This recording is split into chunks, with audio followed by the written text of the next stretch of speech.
Graça e paz, irmãos. A igreja percebeu, aí por volta do século XVI, que era muito importante o que nós estamos fazendo aqui, que é a comunhão dos santos. Eles chamavam isso de communio sanctorium, a comunhão dos santos. E não sei quem assistiu o jogo ontem do Palmeiras e Flamengo, vocês perceberam que tinha aí 40, 50 mil pessoas. Quando a câmera passava assim, eu vi uma pessoa, um torcedor do Flamengo com máscara. Então, meu irmão, se você está com medo de vir participar da comunhão dos santos, larga disso, deixa disso. Tá? Pode vir. Aqui é um lugar precioso, que a gente pode participar dessa comunhão. Então, quero incentivar você, venha, participe. Aqui é um bando de gente defeituosa, mas você também é defeituoso. Mas o Senhor é que vai tratar com cada um de nós. Então, nós precisamos dessa comunhão, tá bom? E coloca aí, meu irmão. Quero ler com você junto esse texto aqui, de Salmo. Em Hebreus ele nos exorta a não deixar a comunhão. E aqui também, vamos ler juntos? Salmo 133, 1. Como é bom e agradável quando os irmãos convivem em união. Então nós podemos conviver aqui na comunidade em união, podemos fazer aquele almoço, aquela reunião, né, dos jovens, dos adolescentes, das famílias, mas aqui também é o lugar onde nós podemos ter essa comunhão. Próximo. Nós vamos continuar nesse tema de santidade, que a gente está caminhando aqui, e o Catecismo de Westminster, ele diz, na pergunta 35, ele faz assim: o que é santificação? E a resposta é a obra da livre graça de Deus, pela qual somos renovados em todo o nosso ser, segundo a imagem de Deus, e habilitados a morrer cada vez mais para o pecado e viver para a retidão. Presta atenção nisso aqui, habilitados. O Pai, o Espírito Santo, Jesus Cristo, a Trindade é que vai agir nesse sentido, nos habilitando a morrer cada vez mais para o pecado e a viver para a retidão. Isso é santificação, meus irmãos. O próximo texto aí, irmão. Olha o que Santo Agostinho diz também. Isso aqui é interessante também. Dizer que amamos a Deus enquanto vivemos uma vida sem santidade é a maior das falsidades. E agora? Como é que nós temos vivido? Será que nós amamos a Deus mesmo? Então é para você estar refletindo. Pegue o seu boletim. O tema é santidade na prática. Sendo conformados a Cristo. Eu quero convidar você a ler junto comigo esse texto. Aqui no boletim mesmo. Vamos ler juntos? Sabemos que todas as coisas cooperam para o bem daqueles que amam a Deus, daqueles que são chamados segundo seu propósito. Vamos orar? Paizinho, nós precisamos da revelação do Teu Santo Espírito em nossas vidas. E se alguém ainda não teve esse chamado eficaz, que o Senhor haja, Senhor, pela Tua palavra, pela ação do Teu Santo Espírito. E também edifica a Tua igreja, Senhor, para que nós levemos a sério essa questão de amar a Deus sobre todas as coisas e da santificação, porque sem ela ninguém verá a Deus. Faz isso nas nossas vidas e que Cristo seja glorificado hoje e sempre. Amém.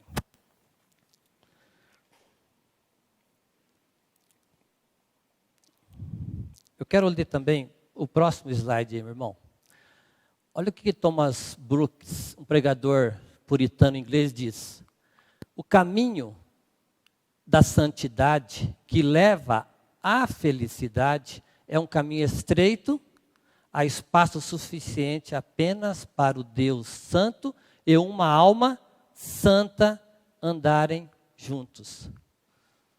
Santidade, meu irmão, tem a ver com felicidade.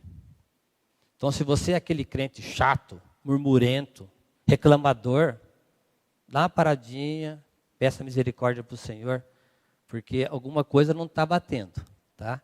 Olha aí, o caminho da santidade que leva à felicidade. O caminho da santidade nos leva à felicidade, à gratidão, ao contentamento. O próximo slide, se você, não é esse aqui não, é outro. É o outro que tem quem são aqui? A outra versão, sabemos. Mas depois desse, tem mais um? E então, pulou, mas não tem problema.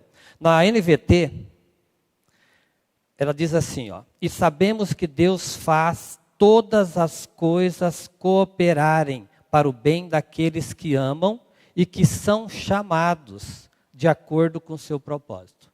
Deus é que faz com que todas as coisas cooperem. E aí, se nós tirarmos alguns pontos aqui, que depois nós vamos caminhar durante o boletim. Primeiro, quem são aqueles que amam a Deus? Aqueles que são chamados de acordo com o seu propósito. E os chamados são quem? Todos os cristãos, os regenerados. E qual a promessa que nós temos nesse texto? A promessa desse verso é que Deus ordena todas as experiências em favor do cristão. Tudo que ocorre em nossas vidas, meu irmão, está debaixo da vontade de Deus. E Deus age para o nosso supremo bem. Agora pegue o seu boletim. No primeiro estudo sobre esse tema, sobre graça para a santificação, tratamos sobre o patrocínio da graça de Deus nessa caminhada. No segundo estudo, vós sereis santos, porque eu sou santo, focamos na ação do Espírito Santo como agente da graça de Deus, enviado por Jesus para convencer, consolar, interceder, auxiliar e aconselhar o regenerado.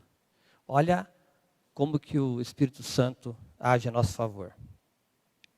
Ressaltamos em ambos que a santificação é um processo que ocorre na vida do regenerado após a sua justificação. Ou seja, após a revelação da sua inclusão na morte e ressurreição de Cristo.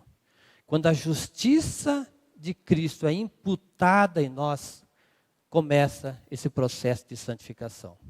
Aquele que começou a boa obra, ele vai completá-la. Continuaremos nessa caminhada com mais alguns exemplos da ação do Espírito Santo trabalhando na vida dos eleitos, a fim de promover a santificação. Lembrando que, mesmo sendo uma ação monérgica da Trindade Santa, no que diz respeito à salvação, na santificação somos conduzidos, somos movidos a reagir diante de todas as coisas que cooperam com a conformação a Jesus Cristo. Então você vai ver várias vezes esse texto aqui. Todas as coisas cooperam. Deus faz com que todas as coisas cooperem.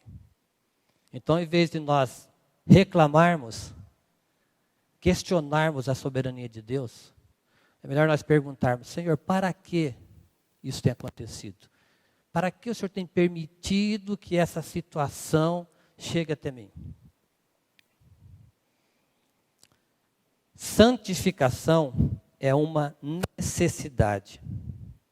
De forma prática, é a caminhada diária daqueles que foram separados por Deus e dados a Cristo. Vamos ler juntos João, capítulo 6, o verso 37. Todo aquele que o Pai me dá, esse virá a mim, e quem vem a mim, de modo nenhum o lançarei fora. Meu irmão, se você estiver em Cristo, você está seguro. Se você estiver firmado numa denominação, no pastor, no seu poder financeiro, no seu conhecimento, aí o negócio está feio. Mas se você estiver em Cristo, nós estamos no lugar melhor que pode existir.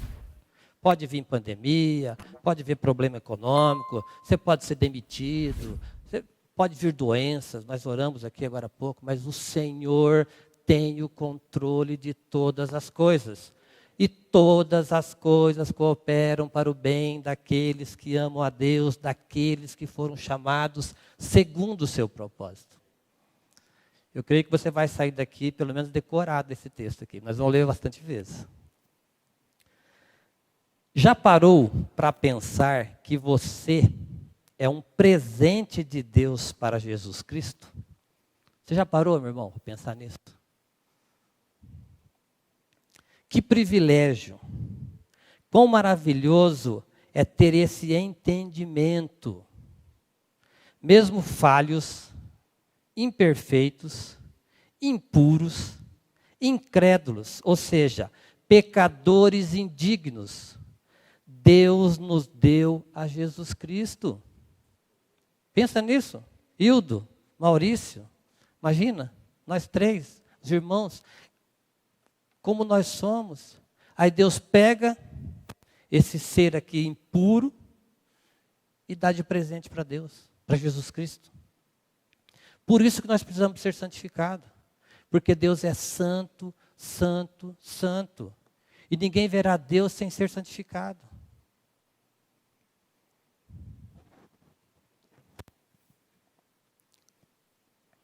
Na cruz, Jesus, ele foi o substituto.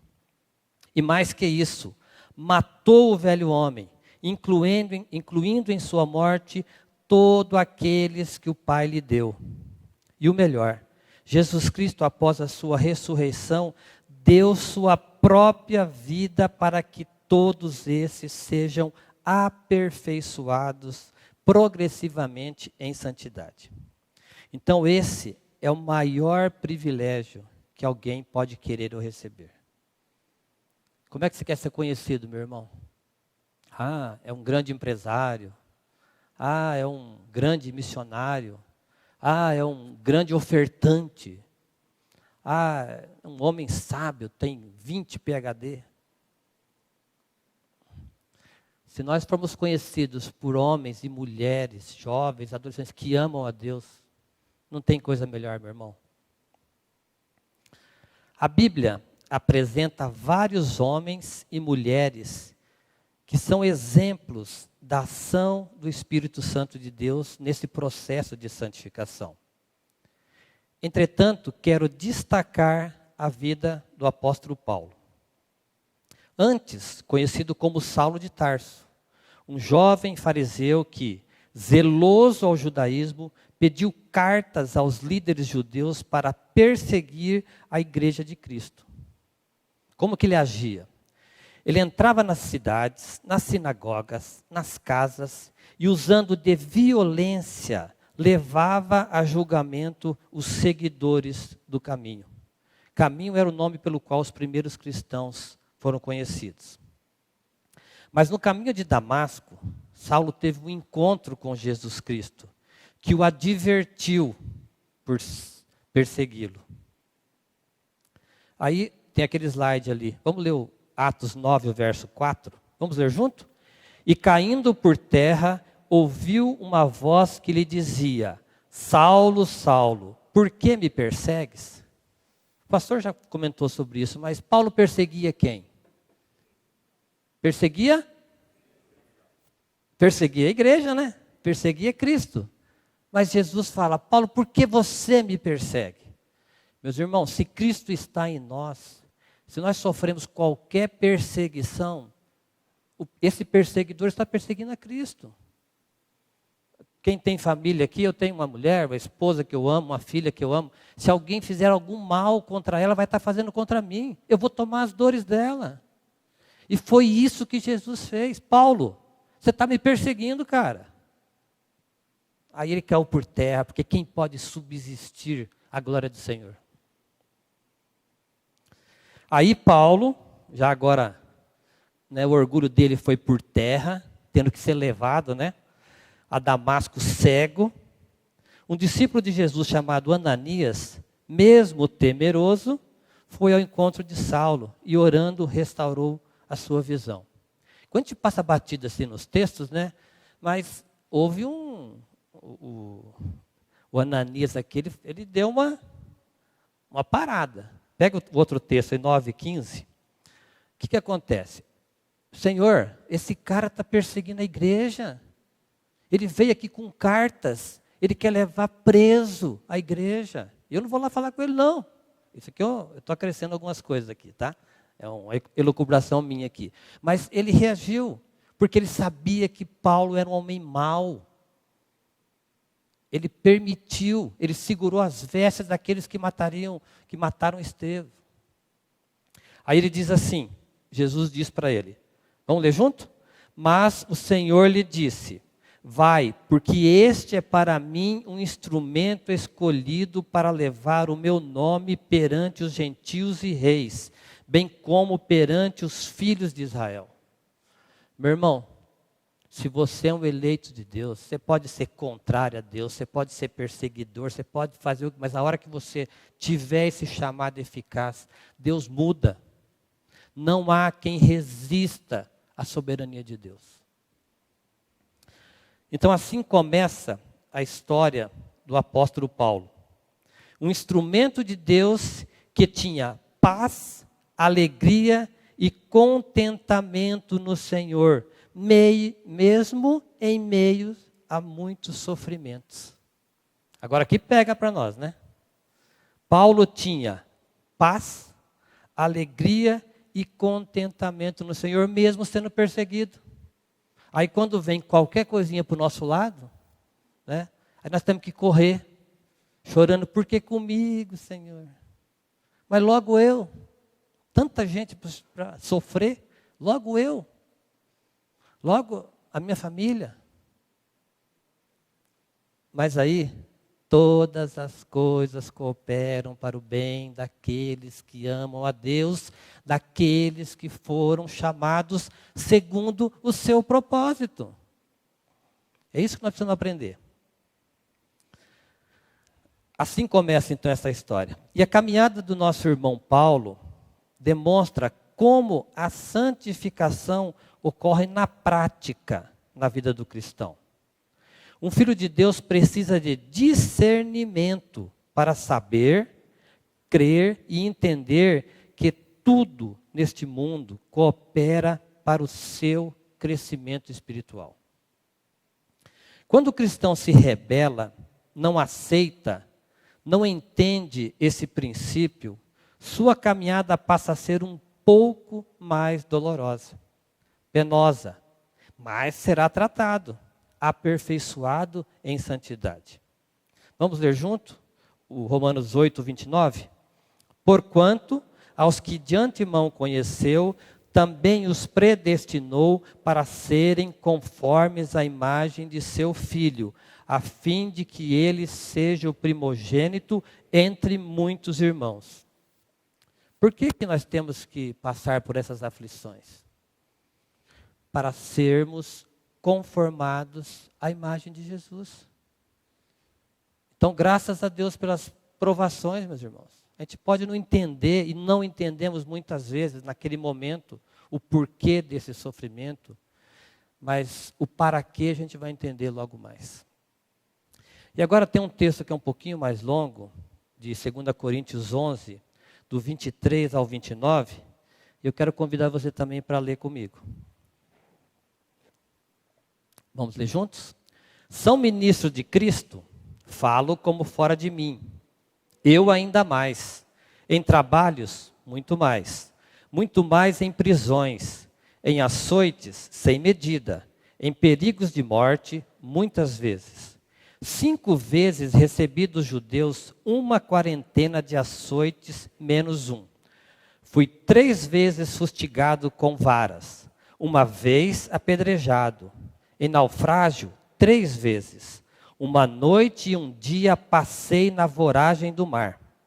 Em jornadas, muitas vezes, em perigo de rios, em perigo de salteadores, em perigos entre patrícios, em perigo entre gentios, em perigos na cidade, em perigos no deserto, em perigos no mar, em perigos entre falsos irmãos, em trabalhos e fadigas, em vigílias, muitas vezes, em fome e sede, em jejuns, muitas vezes, em frio e nudez.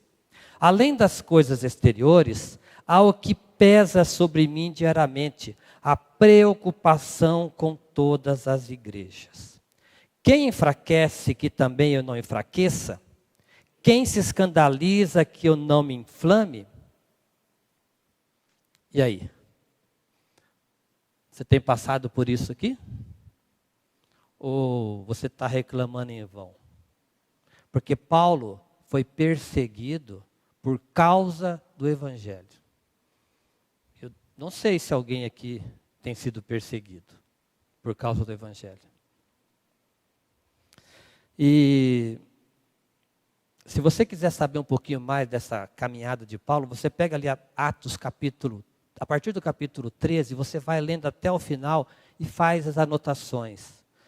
Eu verifiquei pelo menos 17 situações onde Paulo sofreu por causa do Evangelho.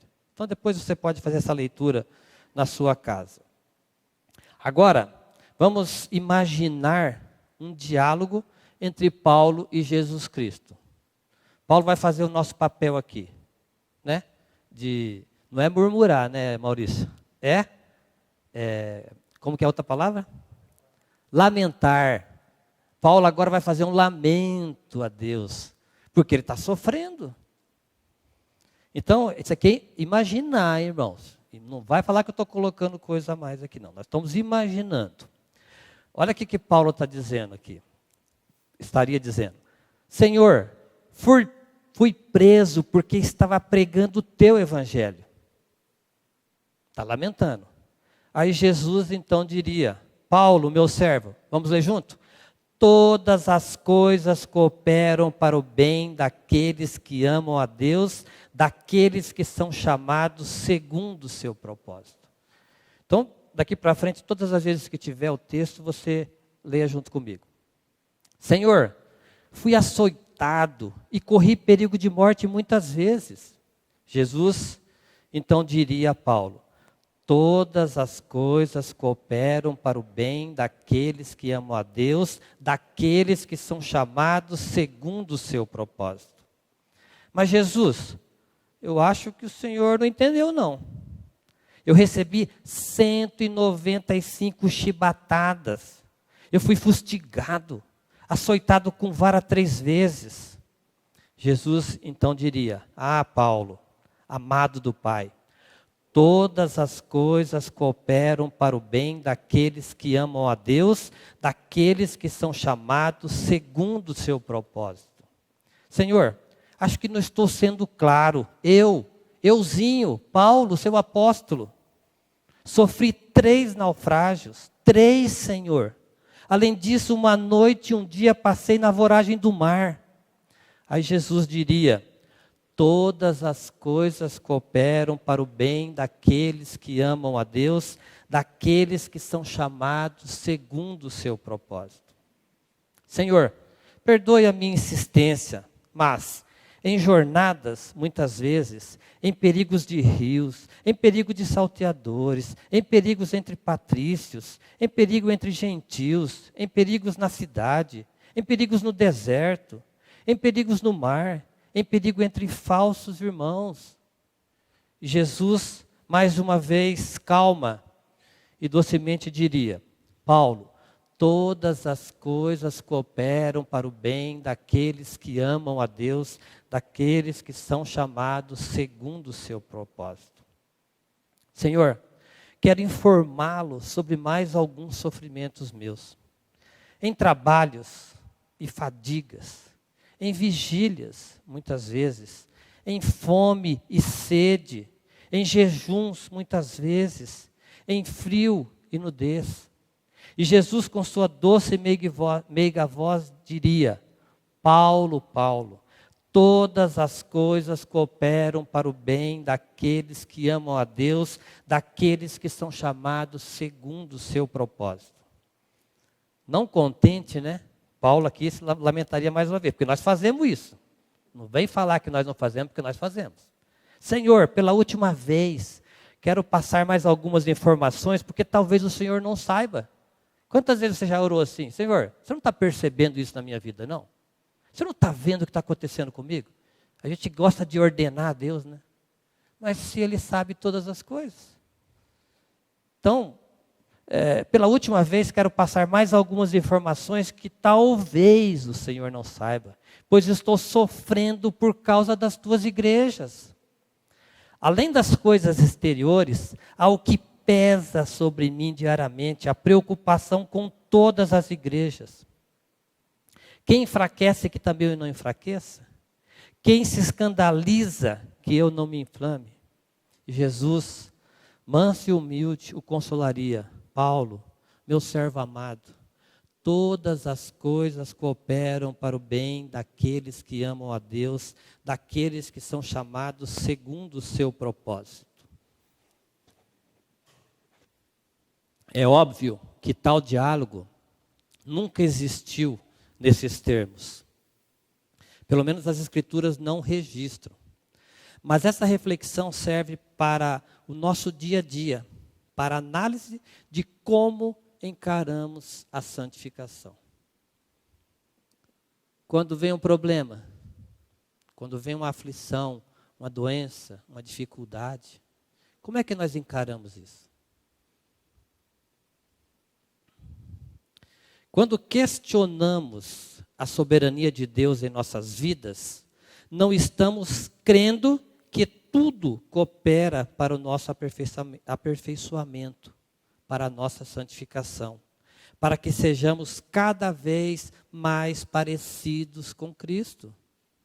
É isso, meu irmão. As aflições, os problemas, as dificuldades vão nos conduzir a esse aperfeiçoamento. Nós não devemos ser conformados a esse mundo. Nós devemos ser conformados à pessoa de Cristo. Ele é o nosso modelo. Agora eu vou fazer aqui um apanhado. Mas, Senhor, veja o meu filho, veja a minha filha, olha o meu marido, olha a minha esposa, olha o meu carro, está caindo os pedaços. Ó, bateram no meu carro. Ó, Senhor, eu estou com uma doença aqui. O médico falou que eu vou morrer. Senhor, olha o que está acontecendo. Olha o meu patrão, olha o meu empregado. Olha a minha condição financeira. Olha o pessoal me cobrando. Alguém passa por isso aqui? São as aflições da vida, meus irmãos. Mas pode ter certeza, Deus está no controle de todas as coisas. E todas essas coisas vão cooperar para o nosso crescimento, para o nosso aperfeiçoamento. Mesmo que a gente faça escolhas erradas, e normalmente nós fazemos. Você vai lá, faz aquele carnê desse tamanho, né? Né, Barba? Carnê desse tamanho, depois vai pedir para o Senhor abençoar. Deus vai usar esse carnê para tratar com você. 48 meses, 60 meses, vai tratar com você. Em todas as situações, meus irmãos. Ele vai tratar. Porque Ele quer o nosso aperfeiçoamento ao caráter de Cristo. Voltando para o boletim. O apóstolo Paulo compreendeu isso. Olha que bênção, ele compreendeu. Nós precisamos compreender também. Tanto que ele diz nesse mesmo capítulo, 2 Coríntios 11, 30, vamos ler juntos? Se tenho de gloriar-me, gloriar-me-ei no que diz respeito à minha fraqueza. E aí? Você quer ser forte ou você quer ser fraco? Porque se o poder de Deus se aperfeiçoa na fraqueza, por que o cristão tem que ser forte? Por que ele nem coloca no grupo que ele está doente, que é para os irmãos orarem? Porque tem vergonha? Será que os irmãos não podem saber que eu estou doente? Ou nós não temos necessidade da oração do irmão? A gente percebe isso nos grupos. Ninguém sabe, depois de um mês o cara quase morreu. Oh, passei por um perrengue. Ô, irmão, por que você não pediu para a gente estar orando junto? Irmãos, comunhão dos santos. Nós perdemos isso. Nós temos que resgatar isso. Se eu não creio que o irmão Hildo, que o irmão Maurício, ou que qualquer um pode orar por mim, pode me abençoar, que comunhão dos santos que é essa? Mas eu não posso, o Hildo vai saber que eu estou com um problema no rim, que sei lá. Não posso, eu sou forte. Que forte o quê? Nós somos fracos. Nós somos dependentes do Senhor. Vida cristã é vida de dependência, meu irmão. Se você está forte, alguma coisa está errada. Nós somos fortalecidos no Senhor. Nós estamos com o nosso pé firmado na rocha que é Cristo. Esse processo de santificação na vida do apóstolo levou ao entendimento que na fraqueza ele é forte, pois a sua dependência era total. E a nossa dependência? Nós dizemos que amamos a Deus, mas não dependemos de Deus. Não buscamos o Senhor em primeiro lugar. Aí, 2 Coríntios 12, 10, vai dizer assim: por isso aceito com prazer fraquezas e insultos, privações, perseguições e aflições que sofro por Cristo, pois quando sou fraco, então é que sou forte. Você tem aceitado algum insulto por causa de Cristo? Você pensa o nível, o sarrafo aqui está alto, né? Porque Paulo sofreu tudo isso aqui por causa de Cristo. Aí nós estamos sofrendo aqui, ó, por causa das nossas escolhas, e nós achamos que estamos podendo ficar metendo o dedo na cara de Deus. Misericórdia. Se as aflições e provações não fossem necessárias para o nosso desenvolvimento, para o crescimento do cristão, por que Deus permitiria? Ele é sádico? Ele é sarcástico? É louco? Tem muita gente que acha isso de Deus. Não, meu irmão, Deus é amor. E o amor é um atributo visível de Deus. Nós podemos ver o amor de Deus derramado, as misericórdias deles que se renovam toda manhã. E Deus enviou o seu Filho Jesus Cristo por amor ao homem, por amar o homem. Jesus veio resgatar o que estava perdido. Eu e você estávamos perdidos, longe de Deus, afundados no lamaçal de pecado. O homem sem Deus, ele está no lamaçal de pecado, ele nem tem percepção disso. Mas quando o Senhor vem e faz a obra na vida dessa pessoa, ele percebe e ele é eternamente grato por essa obra que Cristo fez. Olha para a sua vida, meu irmão, antes de você conhecer a Cristo, a miséria que você vivia. E aqui o Salmo 40, verso 2, na NVT, nos diz assim: tirou-me de um poço de desespero, de um atoleiro de lama, e pôs meus pés sobre uma rocha, e firmou meus passos. Onde é que nós estávamos sem Cristo? No desespero. Tem muita gente aí desesperada, meu irmão. E como é que nós podemos auxiliar essas pessoas? Ajudá-las? Orando por elas, mas anunciando esse evangelho da graça que você conhece. Peça para o Senhor: Senhor, aquela pessoa precisa de conhecer, me dá a palavra certa, o momento certo, traz a minha lembrança, um texto para que eu possa apresentar para ela. Me usa. Se nós não formos sal, se nós não formos luz, o bom perfume de Cristo, para que nós estamos nesse mundo? Nós precisamos de anunciar esse evangelho, meus irmãos. O Senhor está às portas, nós cantamos aqui agora há pouco, Maranata. Mas tem gente clamando Maranata só porque está endividado, ou porque está com problema na vida. Mas não é por isso que Jesus vai voltar, não. Ele vai buscar a sua igreja, os redimidos, os salvos, os eleitos do Senhor. Então você tem reclamado por sofrer algo? Você tem reclamado porque tem sido perseguido por causa de Cristo? Ou é só murmuração? Ao chegar em sua casa, eu vou dar uma dica aqui. Você vai pegar uma folha lá. Quem é mais tecnológico pode pegar o celular, o computador. Você faz um risco no meio aqui e coloca assim, todas as aflições que você tem passado. Chutei a quina da mesa com o meu dedinho. Coloca tudo, né? Meu marido, minha esposa, meu filho, Coloca tudo aí, a conta no banco, todas as aflições que você tem. Escreve lá. Depois você coloca todas as bênçãos que você tem recebido do Senhor. Eu tenho absoluta certeza que as bênçãos serão muito maiores. É que nós não enxergamos. O cristão hoje tem visto aquela história do copo, né? Tem visto só o copo. Aqui está meio, né? Só o copo vazio. Recebeu um monte de bênção, aí tem umas mazelinhas aqui, fica lá reclamando. Você tem sido assim, meu irmão? Às vezes eu tenho sido também. Mas o Senhor tem tratado. Ele quer o nosso aperfeiçoamento.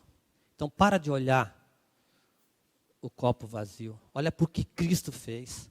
Olha para o lamaçal, como você estava perdido longe de Deus e onde você está hoje. Nós precisamos disso. A pergunta, então, seria assim: como é que Paulo suportou tudo isso? Como é que eu posso suportar? Se nesse nível aqui o negócio está pegando, imagina se quando a igreja começar a ser perseguida. Como é que vai ser? Se hoje tem uns bancos vazios aqui, imagina quando a igreja, Paulo começar a torar para o lado da igreja. Ah, vou ficar em casa, né? Não vou para lá, não. Coloca aí, irmão. Acho que não está esse texto aí. 2 Timóteo 1,12, ele fala assim. Ou está esse texto aí? Não lembro mais agora. 2 Timóteo 1,12. Ah, está aí sim, né? Vamos ler junto? E por isso estou sofrendo essas coisas. Todavia não me envergonho, porque sei em quem tenho crido. Estou certo de que Ele é poderoso para guardar o meu depósito até aquele dia. Por que Paulo suportou isso daqui tudo, meus irmãos? Porque ele sabia em quem estava crendo, em quem ele cria. E você sabe? Será que eu sei em quem nós temos crido? Porque se nós soubermos, nós vamos parar de ser esses cristão rabugento, chorão, murmurador. Continuando no boletim. Não existe santificação se Cristo não estiver em nós. A santidade é patrocinada pela graça de Deus. O cristão só é santo porque Deus é santo, santo, santo.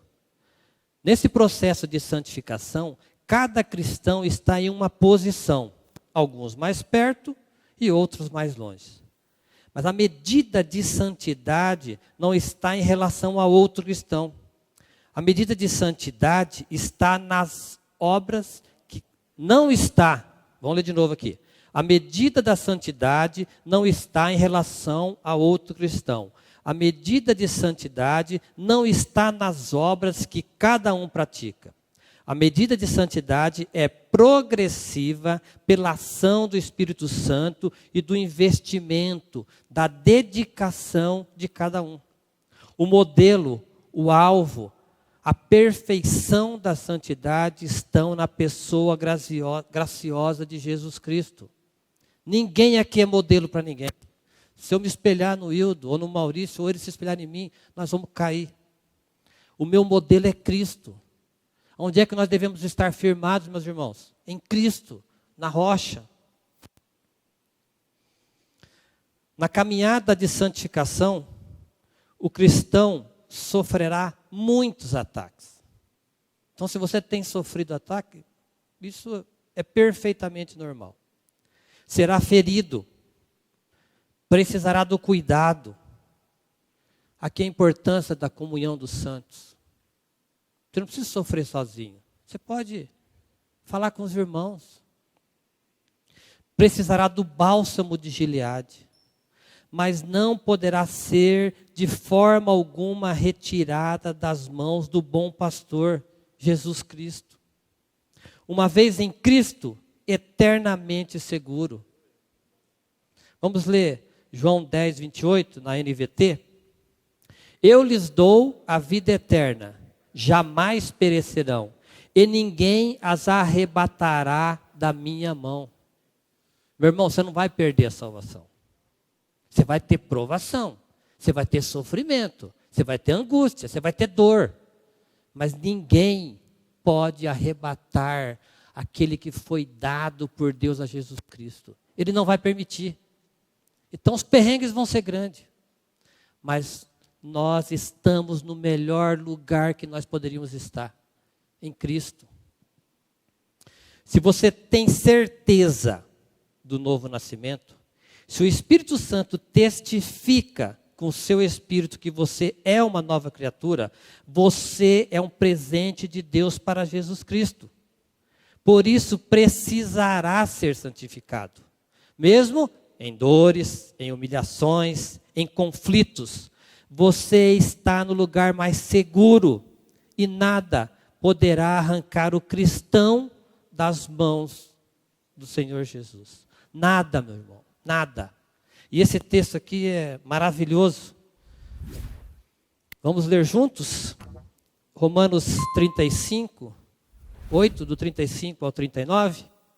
O que nos separará do amor de Cristo? Serão aflições ou calamidades, perseguições ou fome, miséria, perigo ou ameaças de morte? Como dizem as Escrituras, por causa de ti enfrentamos a morte todos os dias. Somos como ovelhas levadas ao matadouro. Mas, apesar de tudo isso, somos mais que vencedores por meio daqueles que nos amou. E estou convencido de que nem a morte, nem vida, nem anjos, nem demônios, nem o que existe hoje, nem o que virá no futuro, nem poderes, nem altura, nem profundidade, nada em toda a criação jamais poderá nos separar do amor de Deus revelado em Cristo Jesus, nosso Senhor. Nada, meu irmão. Está sofrendo?